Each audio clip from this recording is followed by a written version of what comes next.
Video e dhunës ndaj një adoleshente e bërë virale ka ngjallur reagime të ndryshme mbi brezin që po rritet. Ekspertët e Institutit të Shëndetit Publik thonë se ky rast është izoluar pasi jo të gjithë adoleshentët janë agresiv. Ndryshe nga të rriturit, adoleshentët nuk kanë krijuar ato mekanizma që themi ne për të kontrolluar sjelljen e tyre.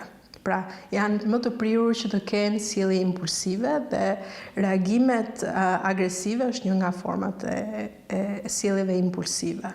Por do të thoja që sjelljet agresive nuk janë karakteristikë për të gjithë adoleshentët. Pra, kjo mendoj unë që është një rast izoluar.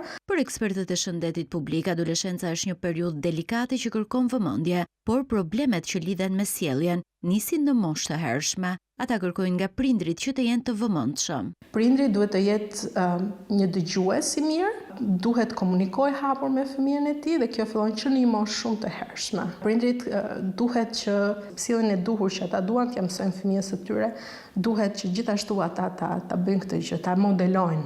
Dhe monitorimi i fëmijës janë disa nga elementet që është parë që janë efektive në prindërimin pozitiv. Paralel me familjen, ekspertët kërkojnë që shkolla të marrë një rol më aktiv me krijimin e kurikulave. Duhet fokusohet edhe në ofrimin në zhvillimin e kurikulave dhe programeve që i mësojnë fëmijët në moshë shumë të hershme, biles edhe parashkollor, se si të identifikojnë emocionet, si të menaxhojnë këto emocione, kur ndodh një konflikt emocional i brendshëm ose midis fëmijëve, si duhet ta menaxhojnë këtë gjë dhe si të zhvillojnë marrëdhëniet me njëri tjetrin. Vitet e fundit, ekspertët vërejnë me shqetësim se janë rritur edhe rastet e bullizmit në shkolla, gjë për të cilën kërkojnë të merren masa urgjente.